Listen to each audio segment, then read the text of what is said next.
All right, good afternoon, everyone. This is Financial Literacy 101. I'm Ross World. Today, we'll be discussing purchasing power and your money personality. First and foremost, people would like to say Happy Thanksgiving for those people who, Happy Thanksgiving. I just call it a good meal day, because we understand that during this time, or what this day actually represents, is the National Mourn Day for Native Americans. That's the National Mourn Day for Native Americans, because we understand the genocide, we understand the massacre that happened when the white European settlers came over to try to take the land from the Native Americans, and that's why majority of Native American tribes are taken care for by the federal government and also live on reservations. And I've had the experience and pleasure of visiting a few of these reservations here in Washington State, where almost every city name is a sort of tribe, so to speak, like Tacoma, that's an actual tribe of Native Americans, so on and so forth, or even Seattle, that's an actual name of a tribe, and they do have a lot of tax-free benefits when they live on a reservation, also free living, and also a monthly stipend, all paid by your tax dollars, and they deserve every bit of it. I'm not saying they don't deserve it, but there's another group of people that look like me that deserve reparations. Okay, I'm off of it. Purchasing power. Okay, purchasing power. Let's first understand the definition of purchasing power. So this is coming from your famous and most legitimate definition web source called Wikipedia. No, I'm just kidding. I'm kidding. I'm just going to give you the Wikipedia definition as well as some other ones. Purchasing power, according to Wikipedia, is the amount of goods and services that can be purchased with a unit of currency. That's right to the point. And then here we go. Spending power. This is by dictionary.cambridge.org. The degree to which people have money to buy products and services, the growth in employment and wages give consumers some spending power to absorb the higher cost of energy. Okay. And then last but not least, I'm gonna take you over to Investopedia, one of my favorite websites. And their definition of purchasing power is the value of currency expressed in the terms of the amount of goods or services that one unit of money can buy. Purchasing power is important because, all else being equal, inflation decreases the amount of goods and services you will be able to purchase. So we've talked about inflation. Now, I've been giving out some bogus information when it comes to inflation, because I actually did a deep dive. I did some research, in that inflation, even though it says that it teeters and that it varies from 1.8% a year to 2.1%, I've noticed that inflation over the course of time has risen 3.2%. Well, let's just go with a ratio of 3.2% to 3.5%.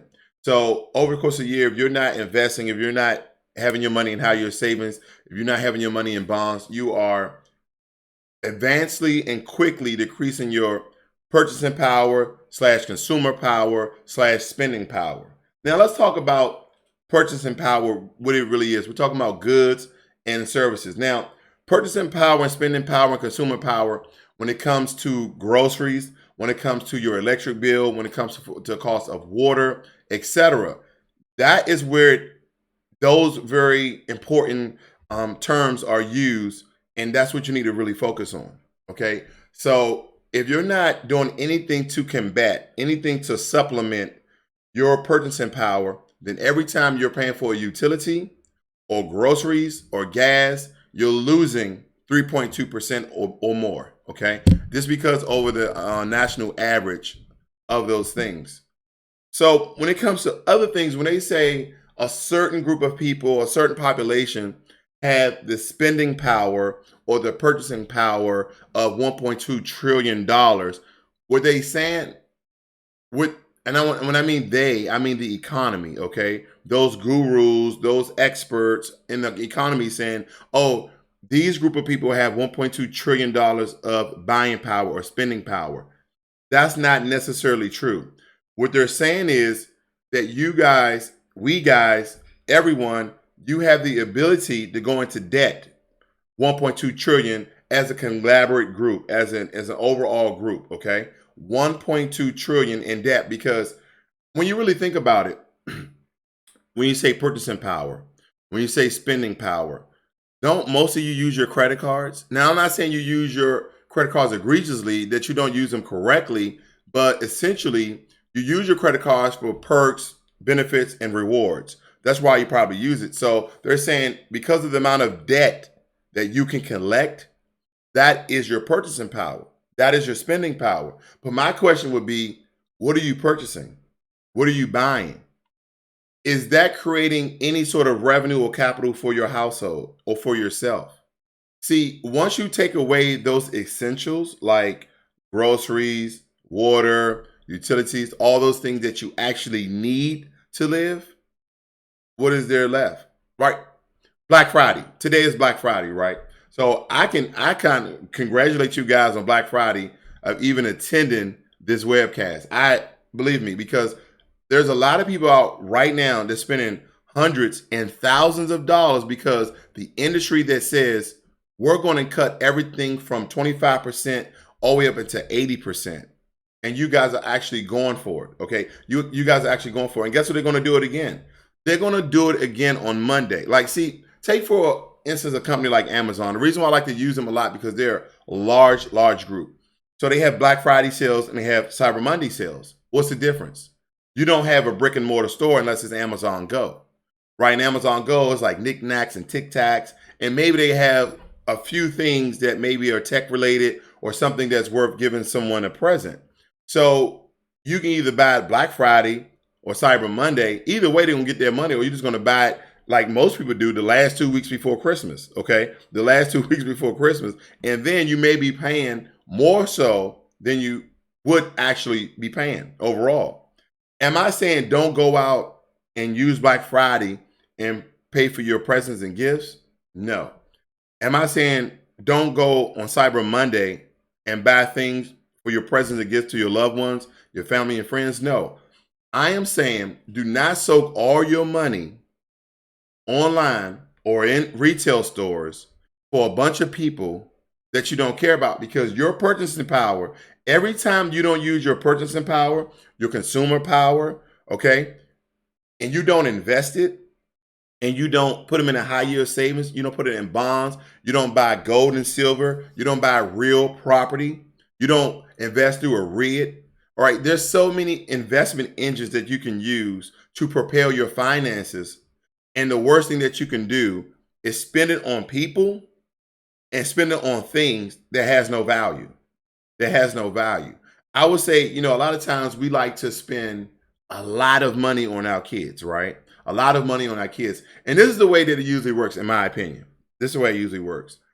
Either the dad will give the mom money. She may have her own money, but she's going to buy clothes for the kids. Don't mothers always buy clothes for the kids? And then dads, we're the ones who left like, oh, I got to buy the PlayStation 4. I got to buy the PlayStation 5. I got to buy the Xbox 10, whatever's out. Okay. Because we're like the fun gifts, right? And they're like the clothes gifts. And they might every now and again give their kids some fun gifts, but they're looking out for the well-being of the child throughout time. And that's kind of the role that they play. But that's fine. But how much money are you willing to spend on your child or your children? And what is that doing for your financial wealth and your health? Because a lot of things that we get them, they're nice to have.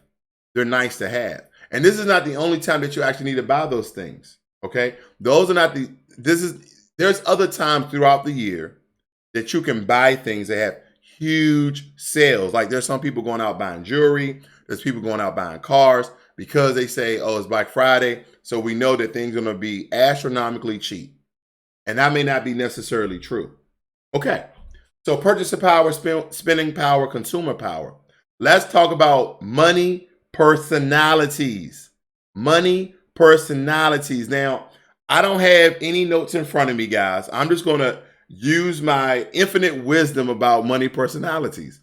And money personality could be the person that you call cheap or / they may be frugal. I've been known to be frugal, and I've been also called a big spender. See, I like to spend in spurts. I like to spend strategically. Like I may spend $1,000 here, $5 here. But when you look at the course of my whole year, I probably spending less than most people. Okay, spending less than most people because during this holiday season from Thanksgiving or National Native American Mourning Day, from that time up until New Year's, I want you to look at the amount of money that you spend. Have you ever did a short-term budget? Have you ever did a holiday budget and you looked at how much money you spent? Because your money personality may be only for a season, or you may just be a big spender. You just love showing off your money, or you just like spending money, or you like this is how sometimes women do. You ever there's very few men who do this unless they are entertainers or movie stars, singers, rappers, etc. Right? They say that they like shopping as men. Men really don't say we like shopping. We go shop. When we may not shop as much as women. We may shop, but it's not inclined in us to like, oh yeah, man, I like shopping. It's just not something we do. But here's the thing: are you a big spender? Do you find reasons to go shop? That's the question. And now during the technology era, we spend a lot of money online. I've caught myself numerous of times, small break, numerous of times spending hundreds of dollars online because it's easy. Whether it be Walmart, Target, Best Buy, Amazon, Overstock, Newegg, plenty of websites is going to ship these things within 1 to 3 days. Okay, 1 to 3 days. And we have to be very careful because we have our credit cards hooked into this and we're not consciously, right? We're not consciously counting our money. Now, some of you may be looking at your bank account. Some of you may be looking at your credit card limit, but are you really truly tracking every single purchase? Money personalities. So those people that have certain money personalities, whether it be cheap or frugal, or you may just be a opportunist buyer, right? You just look for deals and clearance items and when things are on sale. But you can get yourself into trouble there too. Because I know people who always go to the clearance rack, always look for things on sale all the time, but they're always buying something and they use it. Oh, this is on sale or this is on clearance. Like they're always going like, listen, most things that go on clearance, most things that go on sale, they're going to come on sale again. They're going to go on clearance again because a lot of things are what? Seasonal. What's your money personality? I'm going to read some of your notes before I get into the second half. Cheatham says, invest that way. Ashley, oh, what's up, Ashley? See, who ships it, invest it, who packs it, invest it. Exactly. So now let's get a little personal in your personal lives when we're talking about money personalities. Who are you dating? Who you're married to, who you're hanging out with. These people have a large impact on your money personality. Yes, they do. Because let's take, for instance, you are teetering from a person who always goes out and buy things on clearance or on sale. But if you don't never see anything on sale on clearance, you don't really buy anything, but you're not really going out. But what if you get with somebody who money personality is a shopper, right? It's going to put you in the arena, the area, the atmosphere of stores that always have sales, that always have clearances. So now you are a shopper, you are a big spender like that person. A lot of times, and what if you are a frugal slash cheap person, right? Frugal slash cheap person who gets with a big spender. How is that really going to change your lifestyle? Do you think that's going to cause a lot of strife and turmoil in your relationship, in your friendship? I believe so, because this person is going to expect you to be spending money on them or money with them, and you're not willing to do that. So that's going to cause a lot of strife within that relationship, whether it be a personal relationship or a friendly relationship. So we have to really be cognizant of the company we keep. We talked about this when we talked about motivation, right? Those supportive peers, the atmosphere, your financial environment. We have to be very cognizant of these things in these places and these people, because they can encourage you negatively that will subtract from your wealth. Yes, these people subtract from your wealth. But now, when you get somebody who checks you and really reviews you and say, you didn't need to buy that or don't buy that, Why are they telling you these things? Are they helping you? Are they possibly trying to buy something for you? What is their money personality? And a lot of times we think about everything, right? We love to talk about the love languages, right? Whether it be physical touch, quality time, gift giving, acts of service, and words of affirmation. I believe those are five, okay? Physical touch, quality time, words of affirmation, acts of service, and gift giving. But nobody never talks about their money personality. See, you love talking about your love language to someone who you're possibly interested in, but you don't talk about your money personality. Just ask somebody, you know what? Hey, I got your love languages. Yeah, you love quality time. You love, gift giving, acts of service. Okay, that's cool. I got you. What's your money personality? It, excuse me? Yeah, what's your money personality? What do you mean by that? And you give them some examples like, are you a very frugal spender? Do you like to focus on the things you need versus the things you want? And give them some examples if you may. Then say, or are you a clearance shopper, a sales shopper? Are you an opportunist buyer? Do you go out and look for sales and clearance? Because here's the thing. If you have to really go out and buy some, you have to buy a tuxedo, a suit for a special occasion, and you so happily stumble upon a sale that maybe a nice shirt or a nice pair of jeans, that's different. Some people go out with the mindset to shop, to buy things on sales and clearance. That can be very addictive, okay? Oh, because they'll tell you, oh no, I'm a very frugal shopper. I only buy things that are on sale. I only buy things that are on clearance. But they're always doing it. Or are they a big spender? Are they a big spender where they may clone it, they may hide it, okay, and say, oh no, I just like shopping. Well, you ever heard people say, you will ask somebody, hey, what do you like to do? And unfortunately, ladies, unfortunately, this mostly goes out to you because guys like, oh, what do you like to do? And women will say, oh, I like going shopping. I like getting my hair done. Money, money, money, money, money, money. How about learn to do your own hair? How about that? How about that? How about take a class, go to salon school. Over the course of time, it'll be cheaper for you. And shopping equates money, ladies and gentlemen. Shopping equates the money. And a lot of times we go out and buy stuff that we want and not stuff that we need. And you're like, well, why is this relevant, Ross? Why do we even care? Because the more reasons you go out to buy things takes away from everything that you're trying to do in your life when it comes to saving and investing and getting out of debt. It's a snowball, right? A snowball, if it rolls down the mountain long enough, becomes an avalanche, okay? It becomes an avalanche, okay? So let's read some of your notes. Steven Johnson, I would end that relationship.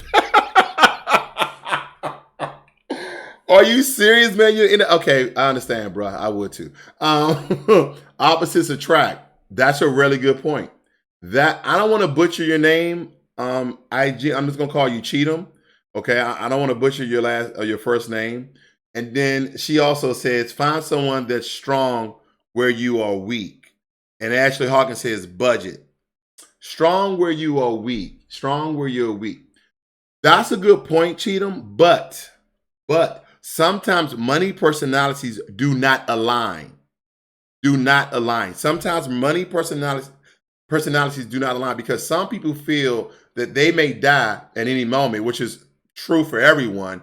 But what happens is we end up living longer than we ever thought. So if a person's mindset that, oh no, I'm going to live my life. I'm going to do this. I'm going to do that.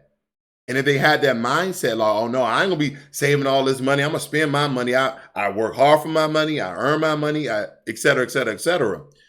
If they had that mindset, Cheatham, then chances are that's probably not the person you want to be with. Like it may be a short-lived or short-term because they're not looking to the future. And if you're looking to the future, those opposites that attract, I'm going to tell you something. You might want to distract. You might want to discontinue, okay? You might want to just get rid of, as Steven Johnson said, I would end that relationship. Now, it's kind of harsh, but he's telling the truth, and he's being very transparent. I totally understand that mindset.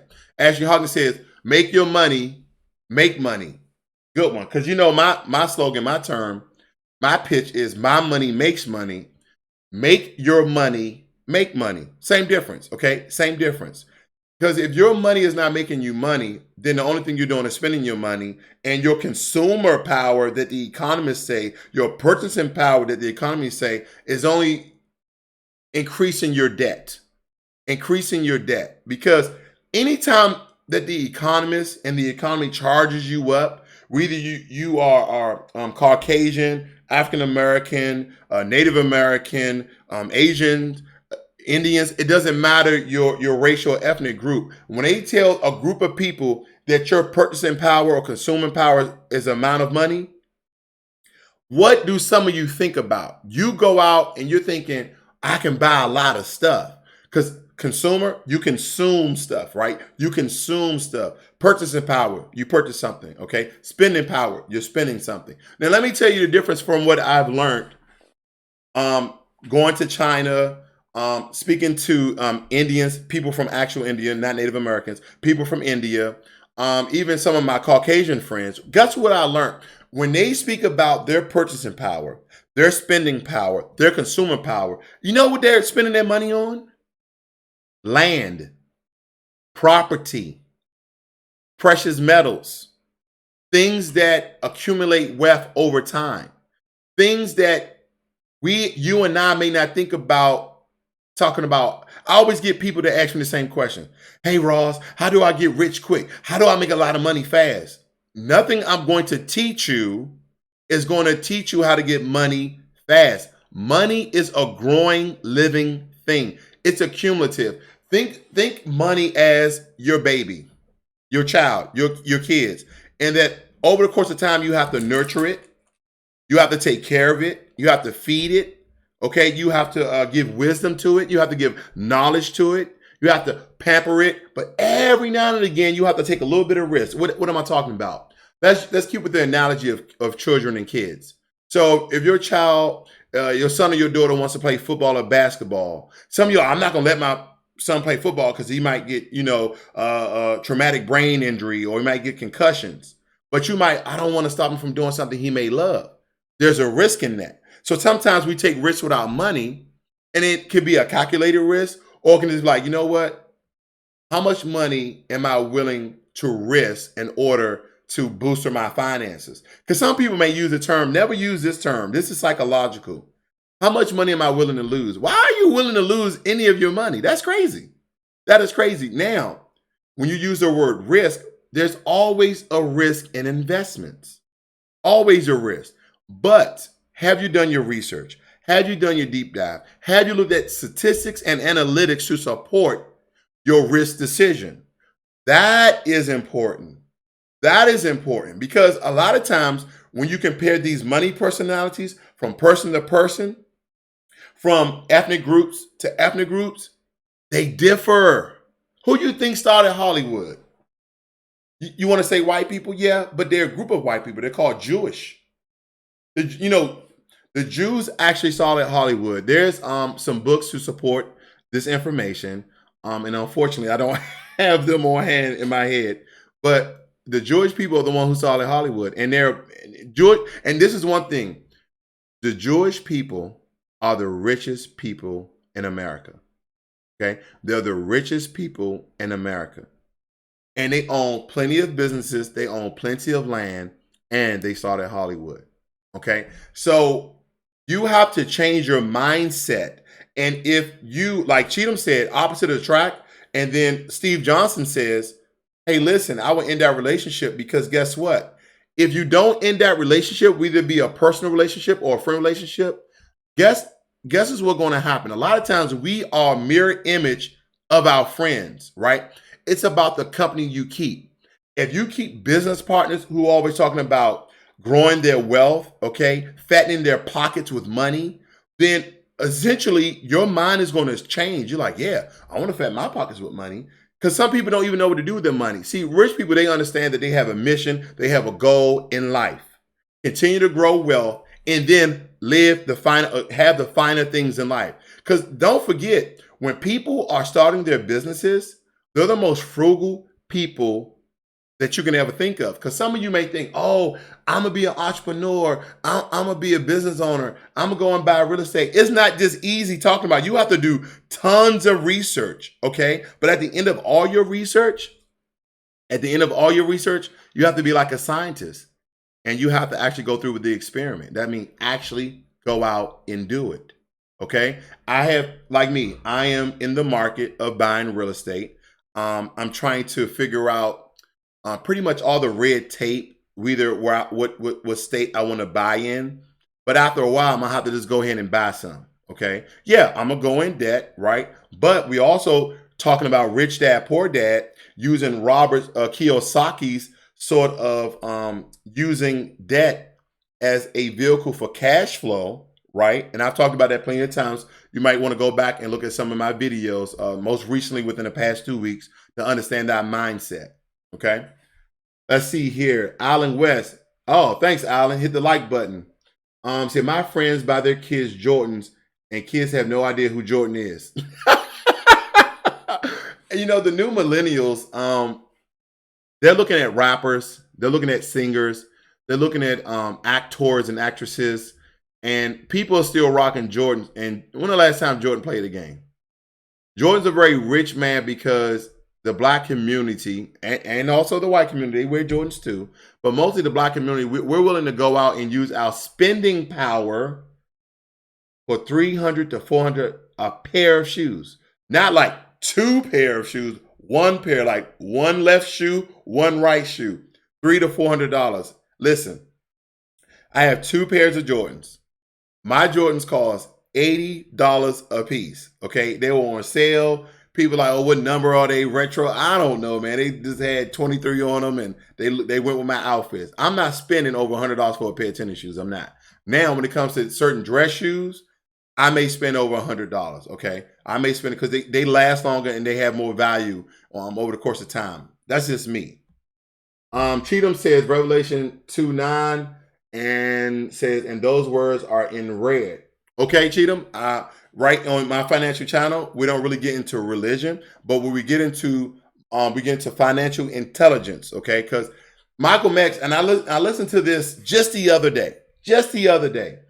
Malcolm X was starting a movement after he switched. He got outside the Nation of Islam and he started the United Negro Movement or something like that. He also was in another part. He also started another Muslim movement. And in his speech, The Ballot or the Bullet, that's the name of the speech. You should go out and listen to it, everyone. The Ballot or the Bullet. He said, leave your religion at home. Leave your religion personal, because what happens is when we start talking about religion, we start to separate, we start to divide, and we need to come together for one common cause. But when we talk about religion, right, people are like, oh, you're a Christian, or you're a Muslim, or you're a Buddhist, or you're a Hindu, or you're the spaghetti monster, etc., etc., etc., right? And then we start to divide as a people. So we keep the topic, if we keep the mindset about being financially intelligent and understand all these things in the financial world, we will be on one accord and we will come together. And guess what? We will be doing better than we ever done before. That's just my philosophy. I got that from Malcolm X. He said it the best. And the name of that speech is The Ballot or the Bullet. I believe it's about an hour, but it's a phenomenal speech. And he also talks about being a black nationalist. Now, if you know anything about being a black nationalist, Malcolm X was a black nationalist. Martin Luther King was a black nationalist. Marcus Garvey was a black nationalist, okay? There's some other prominent people that are still today who are financially woke who are black financialists. All right. Ashley Hawkins. Kids shouldn't wear name brands. They're going to grow out of them. Okay. Cheatham says, don't hype the Jews. Not hyping the Jews is giving you the truth. See, I'm not separate from my belief. What's wrong with the world? Okay, you're wrong. Okay. Hey, Cheatham, you are entitled to your opinion. And I'll say that there's no strife. There's no argument going back and forth with that. You are entitled to your opinion, and I respect you on that point. So when we talk about money personalities, everyone, you want to get someone who is going to set you up for success and not subtract from your financial future.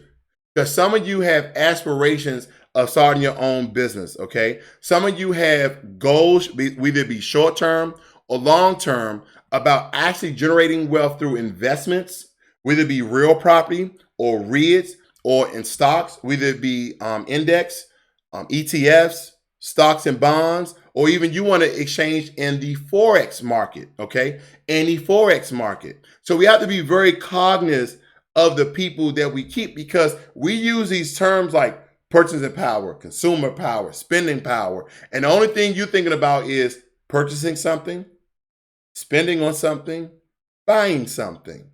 When are you going to take a time out in your finances? Now, Ashley Hawkins said it best. He said, budget. Some of you don't have a budget. Let me tell you what you need for a budget. All right. I got some props here to help you guys out. First prop, sheet of paper. Sheet of paper. That's the first thing you need. Second thing you need is a pen. That's it. Right? And then you're going to write on this. Excuse my handwriting. Income. Expenses. You're going to do this. This is so easy. Right? I'm going to put how much I get coming in a month from my job or my business that I've created or investments. That now, my point is, if you are below the age of 50, you should be reinvesting your dividends and also your accumulation of the amount of money that your stocks are rising back into themselves, so it compounds, okay? But when it comes to income, you're going to write your income and then you're going to put your expenses. You're going to put house / rent, food, gas. I don't need to write all these things, right?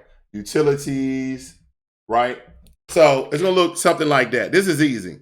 Income, $4,000, expenses, house rent, food, water, utilities, etc. That is easy, okay? And then at the end, you're going to have total, okay? You're going to have total at the bottom there. You're going to have total. Either you have more going out than you have going in, or you're going to have more money left over than what you spent. Now, if you do, or you are spending more than what you make, and I want you to be very, very truthful, because here's the thing. If you're not doing a budget, and some of these budgets include your actual credit cards, right? Because that's an expense, because you're using your credit card as an extension of wealth. I'm going to say it again. You're using your credit card as an extension of wealth. You cannot do that. You cannot use your credit card as an extension of wealth, because it's going to take away from your bottom line. It's going to take away from your bottom line, because now that's an expense that you have to pay off, right? Because if your credit card is not zero at the end of the month and you have a balance, then you have to tally that in. You have to total that in your expenses. And then I want to make sure I darken this in. Grudge, right? If you have a negative in front of that money sign, then you are spending more than you make. You are spending more than you make. See how easy that was? That's a budget. Thank you, Ashley Hawkins. That's a budget. And that's like, don't get me wrong. There's other tools out there that you can download and how to create a budget. You can do that. You can use an Excel spreadsheet. You can go on Microsoft and learn a quick class how to do a budget. There's so many tools out there that you can actually use in order to create your budget. All right. Alan West says religion is just a business in America. Okay, Alan, we're leaving the religion thing alone. Okay, at least I am. So anything related to religion, I'm leaving it alone. But I like to read your comments just out of a form of respect. Okay. Cheatham says K. Ashley Hawkins says gotta keep it pushing. Cheatham says why reinvest? Why not use your dividends as income? Well, Cheatham, it depends on where you are in life, right? Because when you don't use your dividends and you don't reinvest your dividends, then your dividends don't compound. Now, I like to use this phrase. I have to use this term that, what's his name? Einstein. Einstein says that compound interest is one of the most magnifying forces in the world, because he essentially could not understand how money compounds on each other. Now, we know there's an algorithm. We know there's a math equation that equates for money to compound on itself.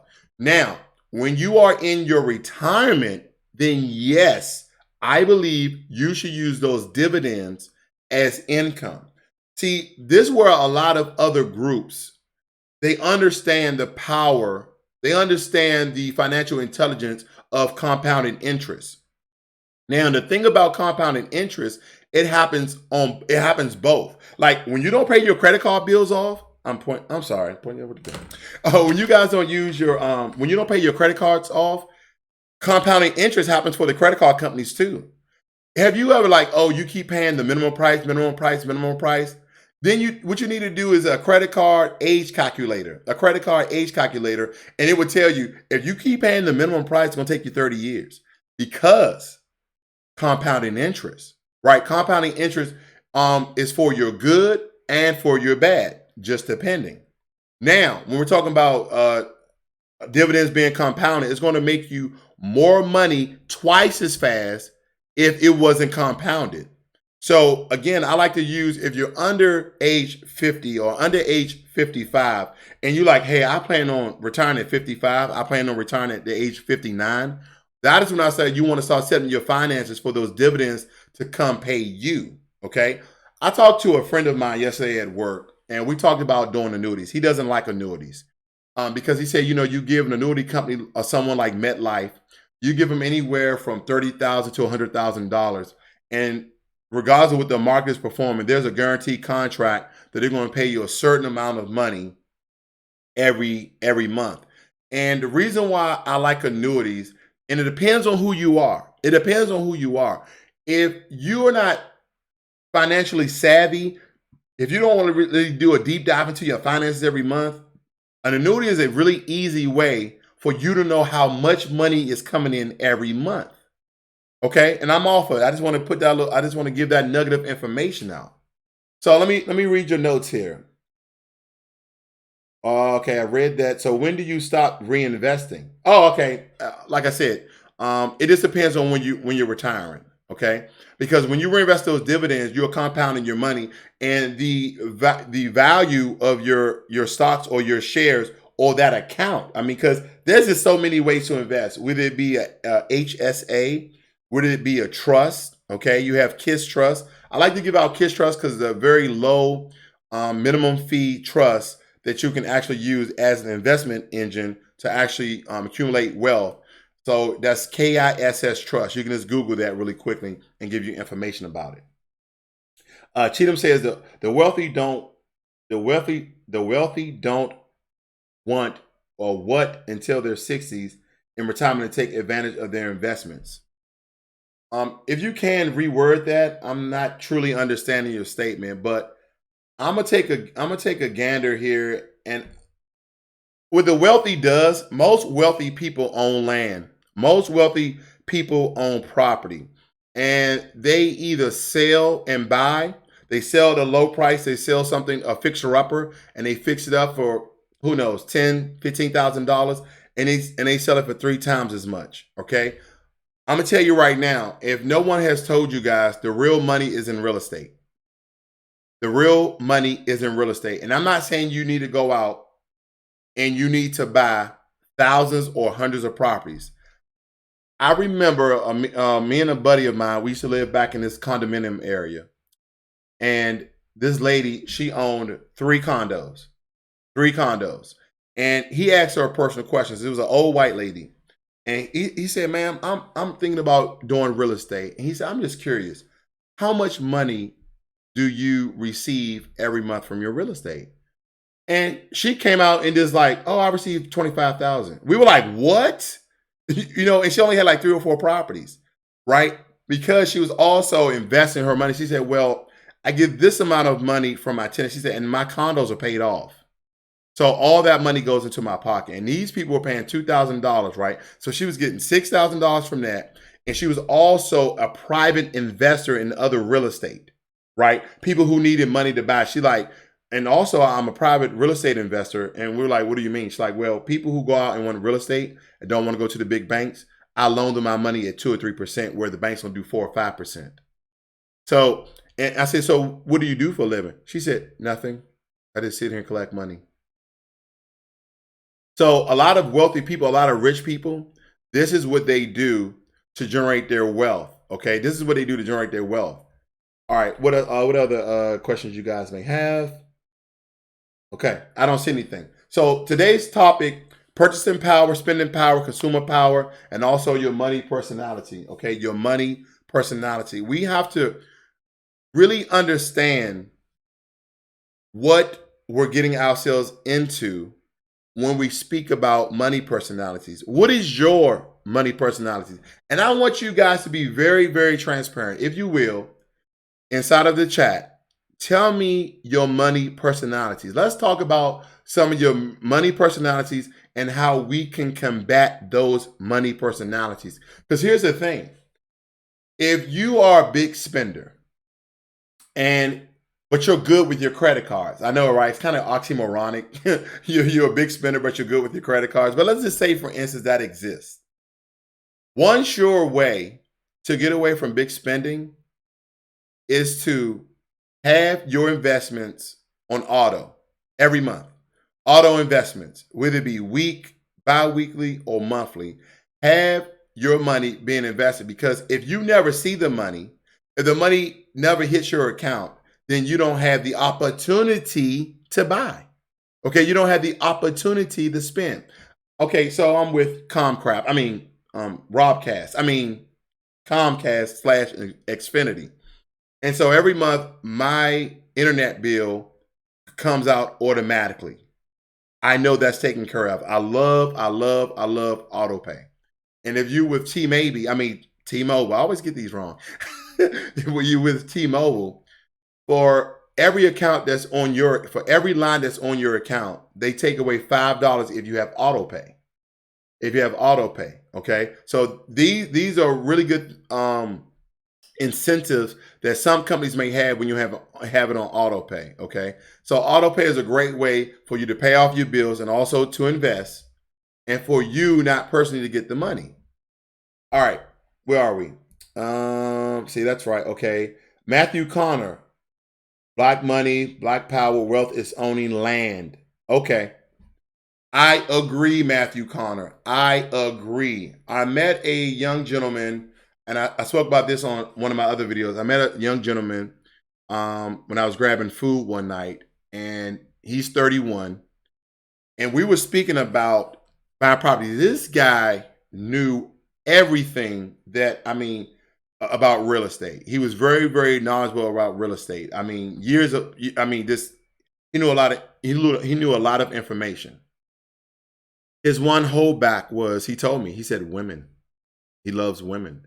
And I said, why don't you just get a woman, not women? And essentially, me and him are going to sit down and we're going to talk about real estate.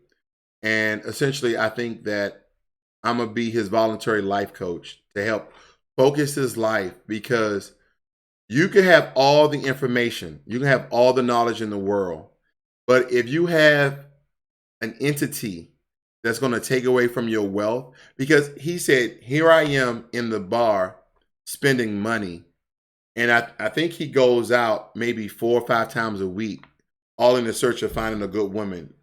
That's what he says, right? And some of you may argue you're not going to find a good woman in the bar, but who knows? You may luck up. This is not talking about relationships here. But you may luck up. But his point was being that he's spending money that he doesn't have to spend that could be going into purchasing land. Okay. There's a lot of people I know, believe it or not, they are millionaires and they still have a 9 to 5. They still have a 9 to 5. Because guess what? When you buy property, once you buy a property and you have people renting it out, or you're flipping property, or you're selling property, you can still have a 9 to 5, right? You can still have a 9 to 5, and they are millionaires based on their real estate portfolio, not on their 9 to 5. Their 9 to 5 is vacation money.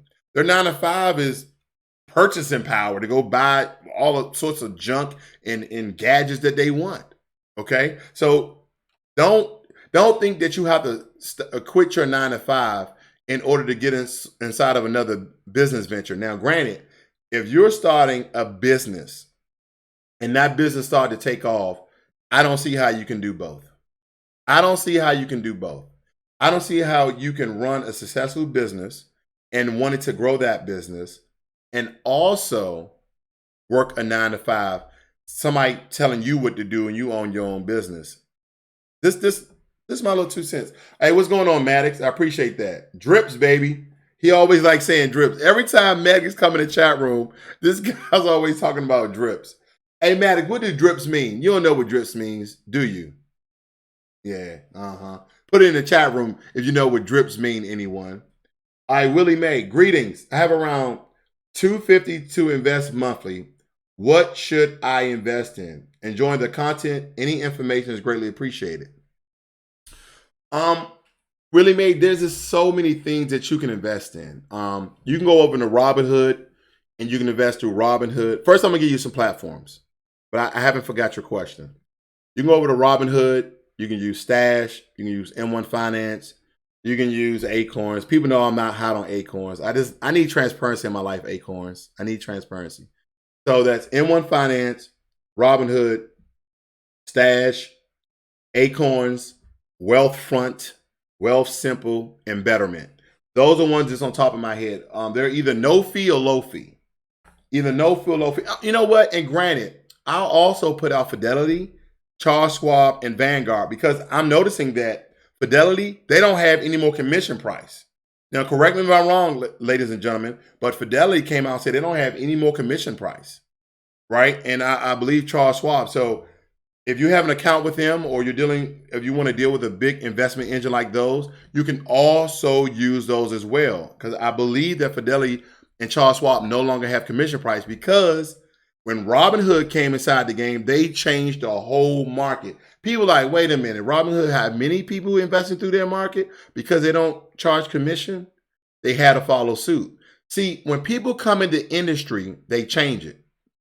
They change it. Why do you think Walmart went to 2-day shipping? Why do you think eBay went to 2-day shipping? Two-day shipping. Amazon. You got to keep up with the big dogs or you get left behind. You got to change the way you do things or you get left behind. So when you say, Willie Mae, what should you invest in?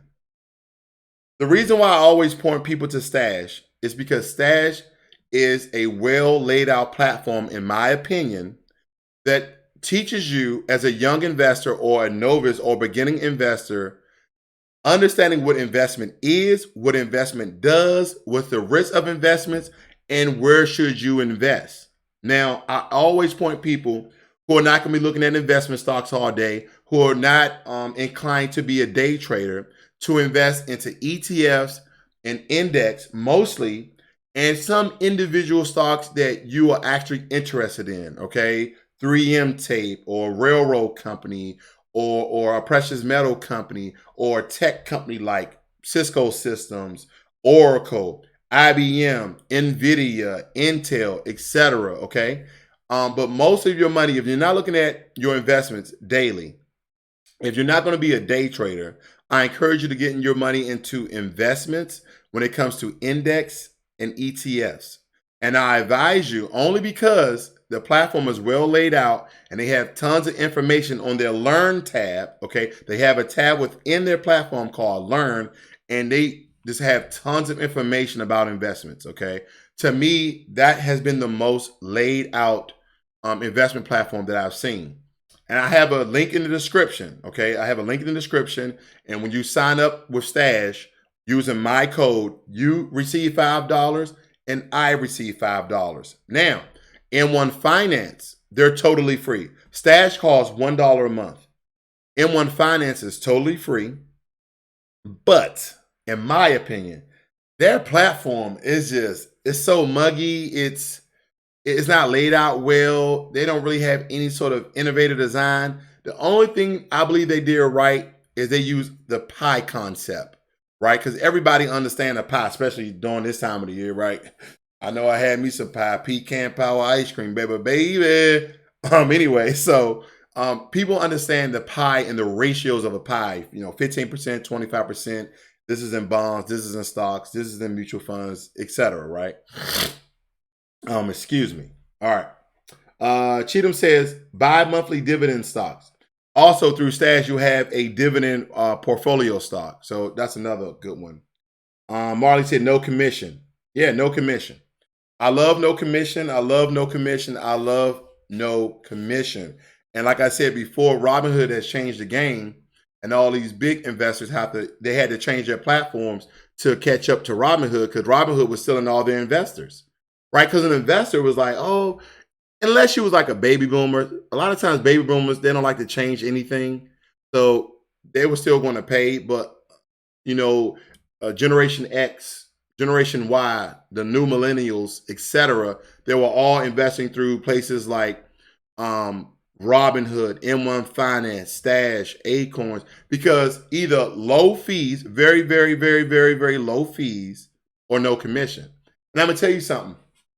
Before they changed their platforms, these guys was charging anywhere, and I want you to understand this: $4.95, $5, $5 anywhere to $12 to make one trade. Say, for instance, you bought a stock, like, okay, you bought a stock like Ford, and Ford stock usually teeters around $10 to $12 a share. You mean to tell me I'm about one stock, and to make that transaction, you're going to charge me $10? You're going to charge me $5? The good and bad of that, if you was to buy 100 shares of a stock, then your price is that $5, $10. But if you bought one share of that stock, your price is $5, $10. That's crazy. That's ridiculous. And that's why Robinhood came in and they flipped the script. They changed the game on everybody. And everybody now is catching up to Robinhood. Just like people are trying to catch up to Amazon and they're 1, 2, 3 days shipping 30 minutes now. Who knows?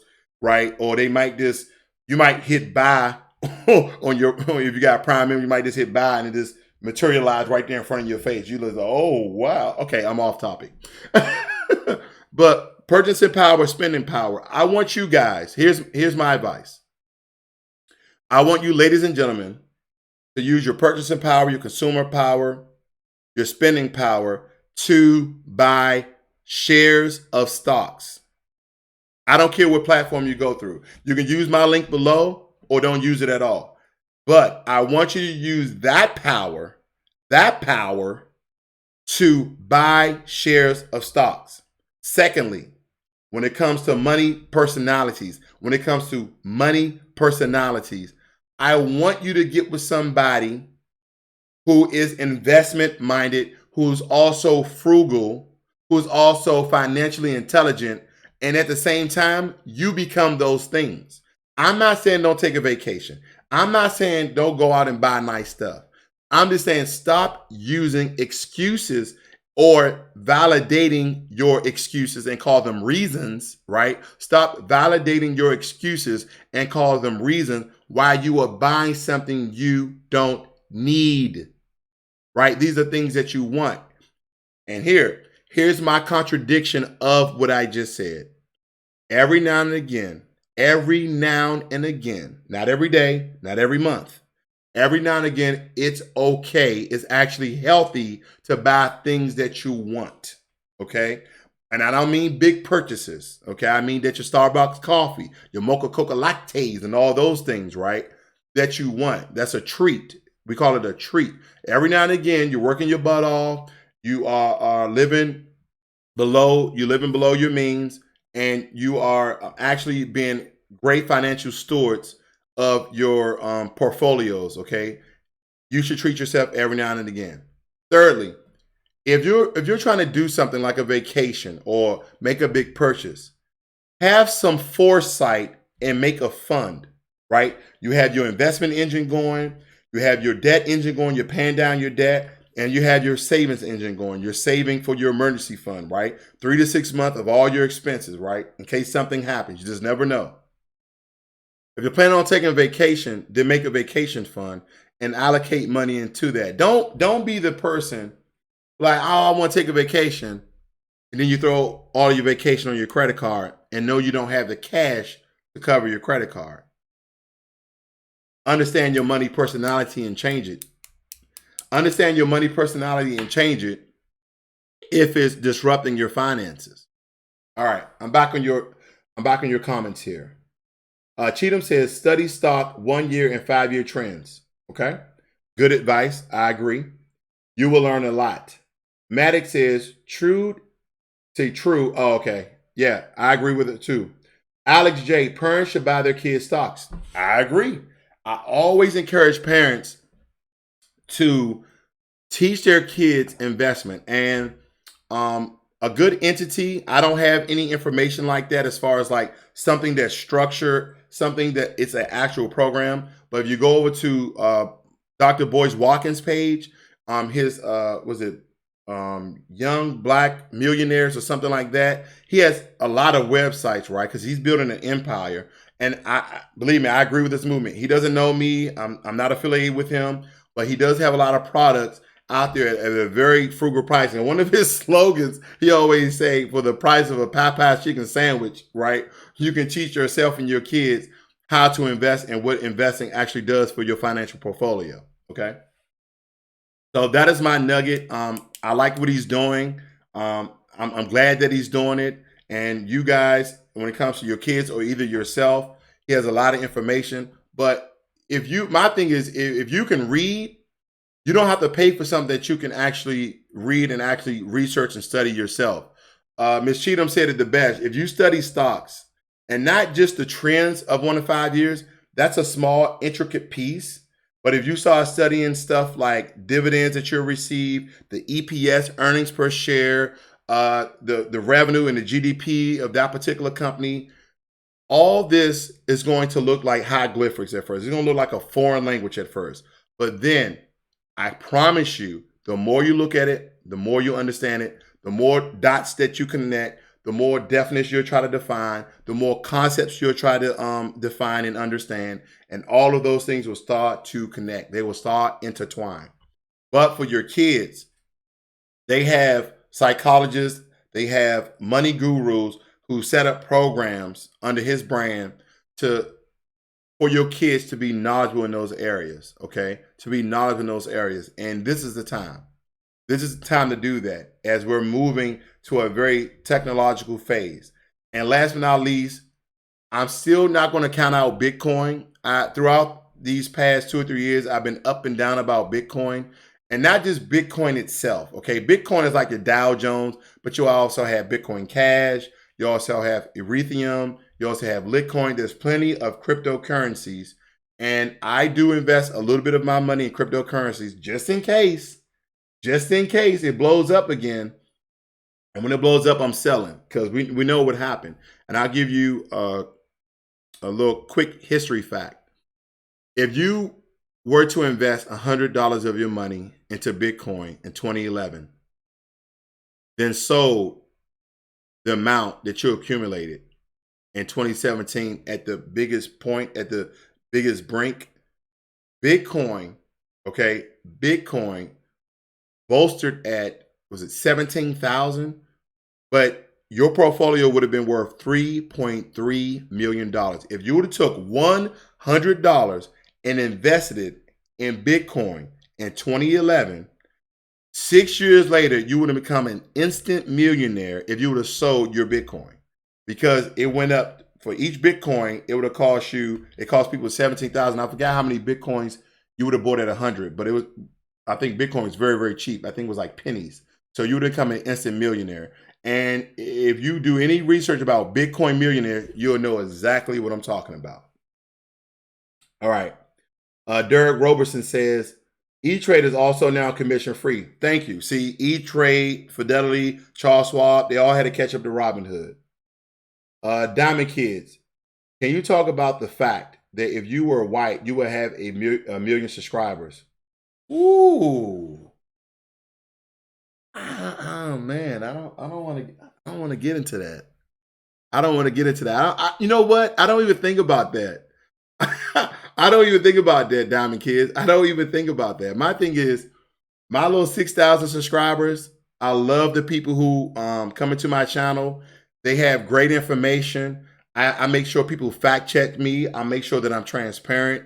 It's a very intimate conversation. Would I love a million subscribers? Sure, I would, because I love giving people information to help themselves out, right? Some people have a purpose in life, and we stumble across 20, 30, 40 years to try to find that purpose. And my purpose is I like to help people out the best way I can. We did through giving people good information. It don't have to be just finances. I teach people about nutrition. I teach people how to cook. Anything that I can help people, I give things to people. That is just who I am. So to your point, I don't know. I really don't know. Cheatham said, LOL. Said, I remember 2017 like yesterday. Love Bitcoin. Okay, Alan West. If you made some millions, Alan West, I have a link in the description for the donate money to me. Please. I'm just kidding. I'm not kidding. Diamond Kiss is crazy, I know. All right, guys. You know my time. I don't like to be on here more than an hour because not too many people are going to watch it anyway once it's over. They're like, an hour? He was talking for a whole hour? Even though we had a really good discussion. All right. Don't forget your purchasing power, spending power, consumer power. Buy land, buy property, buy stocks and shares. Money personality, become frugal, make funds, get out of debt, invest your money. And when you want to do something, take a vacation, but make sure you have a fund. Make sure it don't go against your debt or on your credit cards. Pay them off every month. That's my little nugget as I get out of here.